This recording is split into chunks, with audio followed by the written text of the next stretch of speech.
Welcome back. It's Female Founder World, the podcast where successful female entrepreneurs teach you how to start and scale a company. I am the host of the pod. I'm also the facilitator of all of our workshops and the founder of a skincare company called The Buff. My name is Jasmine Garnsworthy. Welcome to all of our new listeners. We've got a bunch of you coming in, which is very exciting. And I want you to know that we also offer workshops. We have a free workshop series teaching business skills. They're mostly virtual. We've got a couple of IRL events coming up as well. So find us on Instagram at Female Founder World to sign up and get onto those workshops. Today's conversation is with Bridget Connelly. She's the co-founder of a company called Luna Bay Booch. They are a hard kombucha brand out of Austin, Texas. I actually just finished recording this and I wanted to get it edited, record the intro and get it in your ears as soon as possible because I'd never met Bridget before. I found her on Instagram and I love her. She gives you all of the insights into what's driving the growth of their business, plus the tools and platforms that they're using to facilitate and power that growth. You guys are going to love her. Let's get into the episode. Bridget, welcome to the show. Thank you. Thank you so much for having me. We generally kick off by just inviting the different founders who come on to tell us about their businesses in their own words. Yeah. So my name is Bridget and I am the founder and CEO of Luna Bay Hard Kombucha. We're the first female founded and run hard kombucha company. We're a gluten-free, vegan, non-GMO product and 6% alcohol. Cool. Okay, so hard kombucha as a product, like what can people expect if they're going onto your online store or they find you in a shop? Like what does it taste like? What is the function? Like what is it? Yeah, so it is we're technically under a beer license, but it's really actually a fermented tea. So it's a fermented tea. We ferment the product twice and it's actually naturally a little bit, has some alcohol in it. In the second fermentation, we add some yeast to bump that up a bit. But yeah, it's really just a fermented tea that we wanted to find a place in the market to have some better for you alcohol. And it still has all the benefits of kombucha, which is probiotic and non-GMO. When did you launch? We launched 2 years ago, a little over 2 years ago. Okay, so what was that? Was that 2020 or 2019? So it was right before COVID started. So it was just like a very interesting time to launch an alcohol business. And the alcohol industry is pretty tough. But yeah, it was a very wild ride a few months after we started. Let's go back to those early days. What were you doing before you decided to start this business? And like, what was it that made you think that there was an opportunity here? Yeah, so I was working for Lululemon for a long time on their marketing team and in their stores and their retail. So around the United States and then in Australia for a bit. And then I moved back to the United States and really just even in my time in Australia and, throughout the country of just how do I heal my body in ways with food and what do I put in my body that affects my mental health and has always been something that has been really important to me. And so I knew I wanted to do something in the health and wellness space in my career. And so when I moved back to California I also like to have some fun and enjoy drinks. And I was kind of saw how there was like this place that was missing in the marketplace for being able to enjoy alcohol, but also have some like health focused qualities to it. So it was really just my curiosity of just a missing piece in the alcohol space, but then also with my background in health and wellness of how that kind of came to be. And then other brands in California started companies like that. And that was kind of my inspiration of my launching. How do you start an alcohol brand? When I look at that industry, first of all, the beverage industry just seems so gate-kept by these big businesses, but then you take it one step further and you're an alcohol business. Like what kind of licenses are you getting? What kind of regulations do you need to meet? Like how does that all kind of feed into what you're doing? Yeah, it's a great question. I had no idea how to do any of that stuff. But I feel like, it's like nobody knows any of that anyways. You kind of learn as you go. So for me, it's like in anyone, it's just not being afraid to ask questions and ask for help because I didn't know. What I do know is how to build a brand and how to tell a story. And like that's what I've learned how to do in my profession throughout my career. And so I knew how to build the Luna Bay brand and how that would resonate with consumers like Luna, the moon, feminine energy, 4 stars, Chicago flag, where I'm from. And so I knew that. And then I brought that to people that knew how to do things better than me. So how do I raise money? How do I learn how to build a business plan? How do I learn how to build a pitch deck and a brand deck? And how do I tell the story of the 1-year plan, the 3-year plan, the 5-year plan? So really getting help from different mentors to help build out what that longer term vision looked like. And then going back to the experts of people that make craft beer, that make kombucha, really sourcing out, it took a lot of research and development. So technically we started 2 years ago, but it was about 4 years ago that I really started to think about this space in general and starting to find experts in the field to reach out on LinkedIn, send a direct message on Instagram, and just get 20, 30 minutes of anyone's time to learn about how they make the products that they do. So I could kind of gather as much information that I could and then refine it into making it my own. When you're creating a beverage product, what kind of, I know from a beauty business, you need, for example, to have your stability testing. You need to do claims testing so that your product actually has something to back up the claims that you're making in marketing language. What do you have to prove out when you're starting a food business? Yeah, so we had to do a lot of shelf stability testing, quality assurance, making sure it's not re-fermenting. Something very interesting. I mean, for us, especially, we're in alcohol. So dialing in that 6% alcohol was very hard in the beginning. I mean, our home batches in the beginning were like 12%, 15%, like way too much. Very not sellable. So really figuring out how to dial in 6% continually and then, making sure it gets canned and packaged. We had to, we in the beginning days with the can and packaging, we're like Googling, what do we put on a can? What are we supposed to, like, we had no idea. So really learning about, Where did you find that info? Literally Google? yeah, through Google. And then we would find other brands. And we would even ask Whole Foods. Like Whole Foods was our first account, which they've been such a great account from us from the beginning. Like, what do you look for on cans? What do you need on cans? And so they would kind of direct us. We didn't know, this is a random story, but we didn't know that we had to have barcodes that had to be GS1 certified. And so in the beginning, we made all of these cans and all these products, and then we didn't have that on. So we literally went and stickered every thousands and thousands of cans with these GS1.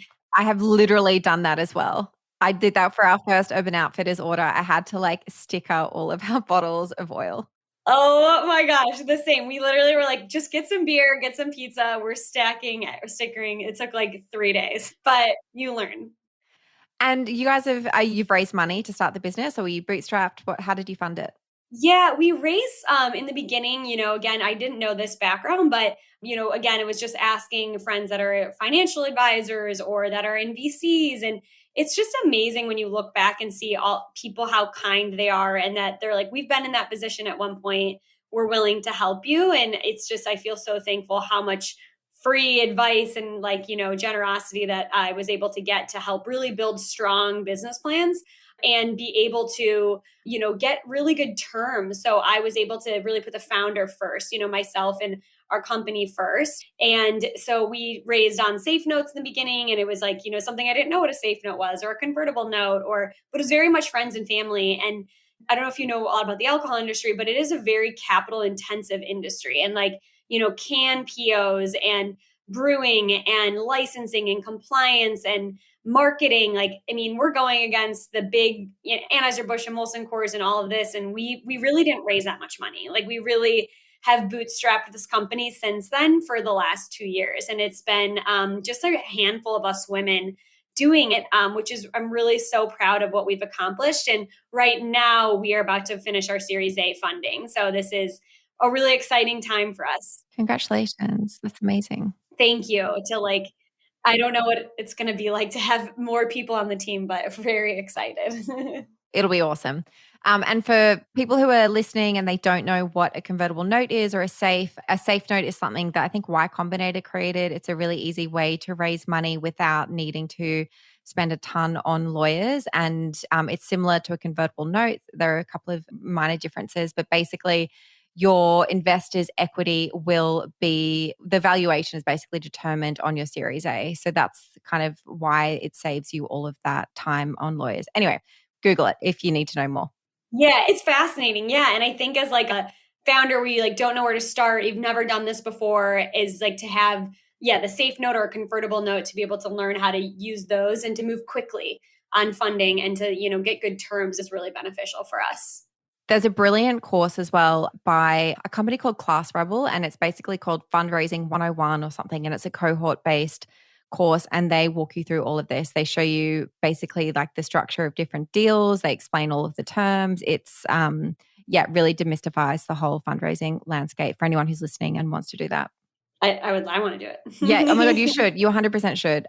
There are definitely some, I've done it before, and there are some founders in there who have raised money and they had someone else on their team maybe who took the lead on the fundraise, and they still didn't feel like they fully understood everything about the terms of their deal. So, there are definitely like founders further along who are doing the course.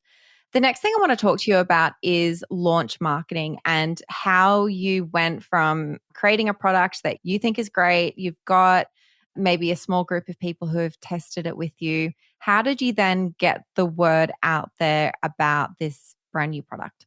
Yeah, no, that's a great question. And again, kind of going back to that, like, we're as we're competing with, big bucks, like millions and millions in marketing, and we have $100. Like we had really not much money. And I think what was, going back to like ask for help when you need it and like surrounding yourself with people that like believe in the mission, because can't tell you like how many times when I'm in the beginning days making these little bottles, with Claire Ridge, who was, part of the founding team, these little bottles that we would make, and we would literally carry them around in our bags and hand them to everyone. And we're like, try it. And they're like, what is this bottle she just pulled out of her purse? But like, and so many people were like, go, cool story, go back to your day job. Like, I don't know what you're trying to do. Like it's witchy.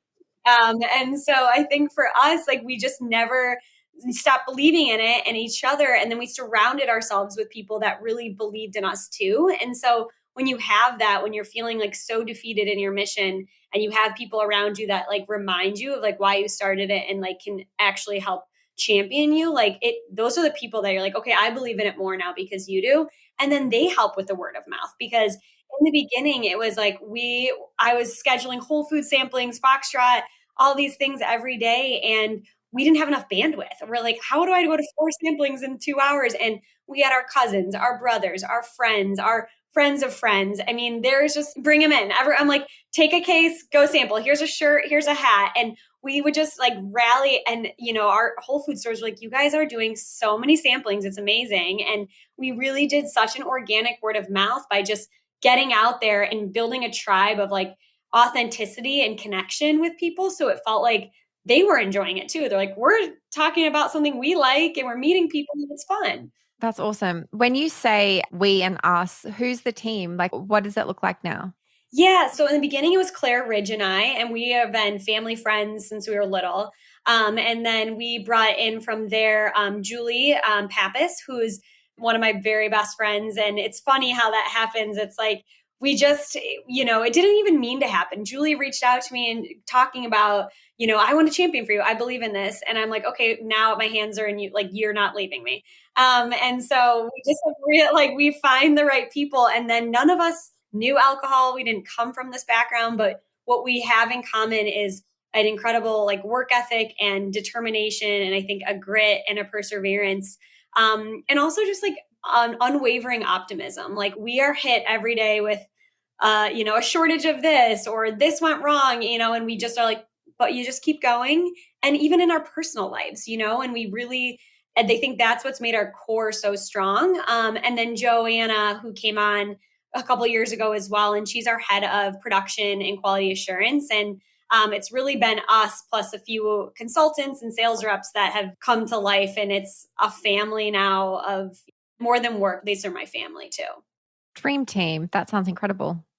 How are you finding the shift from working, full time for a company like Lululemon, pretty big? I imagine that there is a lot of structure around your day somewhere like that, to now you are in the Wild West, figuring out a whole new category, leading a team. Like, what does that feel like for you? Yeah, that's a good question. I think for me, like I've always, sometimes I look back and I'm like, I feel like I just chose the harder way, but like in a way that like I couldn't settle for like just accepting, oh, I just go to a school, which I feel so thankful for, of course, but then I sit at a desk all day and then that's what I do. Like I've been like, okay, I'm going to move again, or I'm going to try a new job or do these things. And you know, how many times I'm moving across the country and I'm like, why am I doing this? This is so hard and I shouldn't have done this. But then it like is ultimately so rewarding. And I think I've never really just had one job. Like I've always had, I'm babysitting. And you know, it's not for lack of you know, I'm trying to, you know, be scrappy, but it's also just out of curiosity of like, what lights me up? Like, is it writing? Is it photography? I had a blog for a while. I'm, you know, doing photography. I'm babysitting. I'm hostessing. I'm just kind of figuring out where does my heart feel joy and like I want to go towards that and how do I use that into like a professional career. So I don't think it's really changed in the sense of I'm doing, you know, I've always feel like I've been in the Wild West in my life in different ways.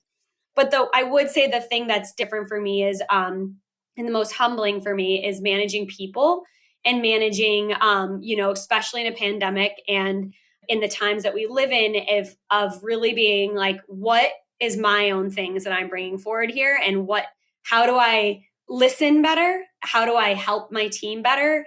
And give constructive feedback and help them grow as individuals too.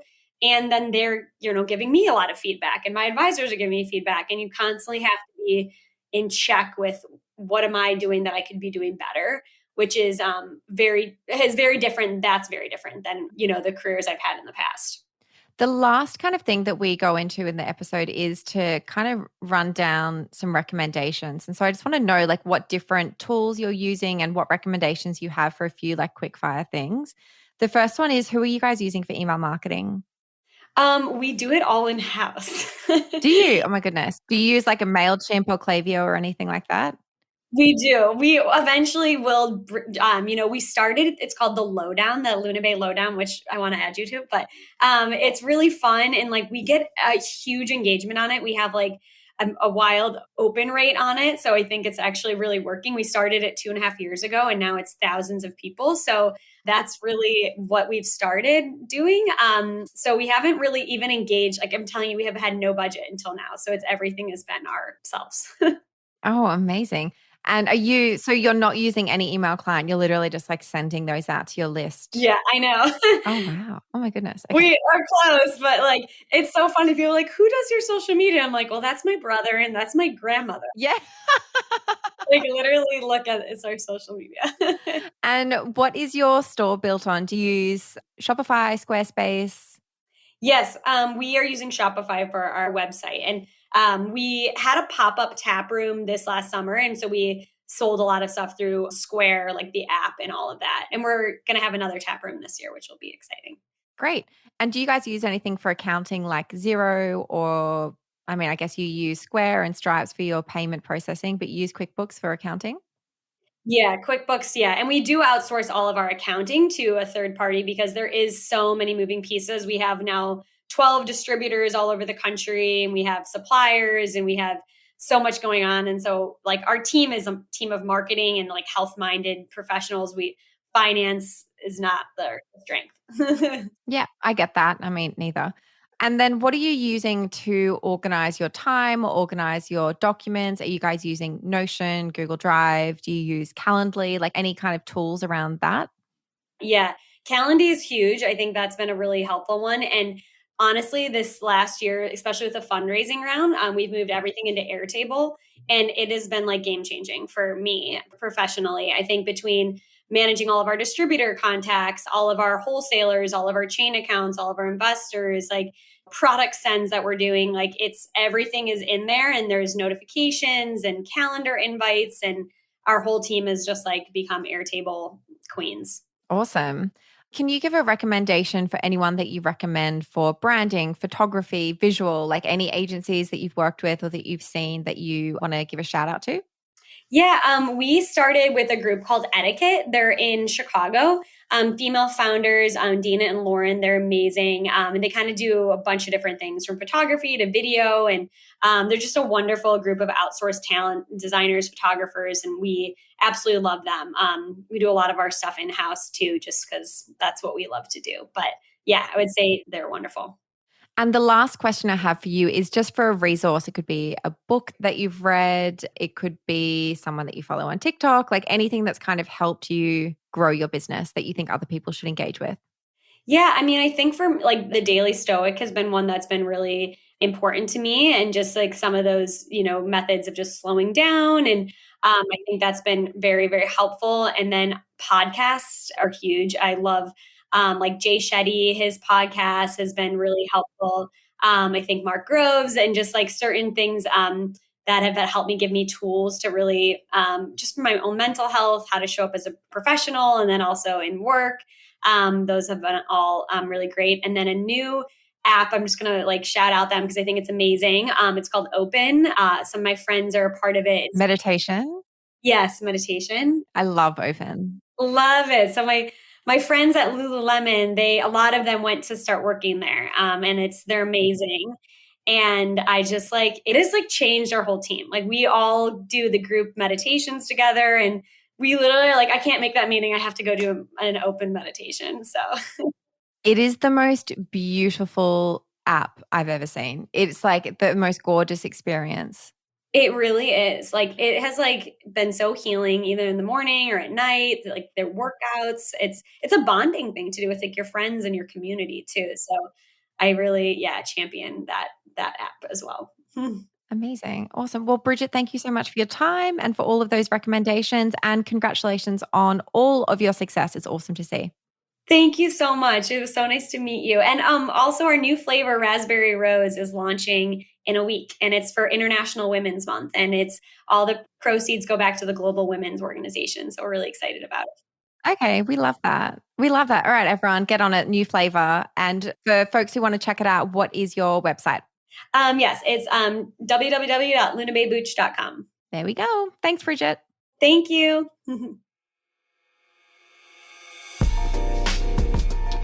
Hey, it's Jasmine again.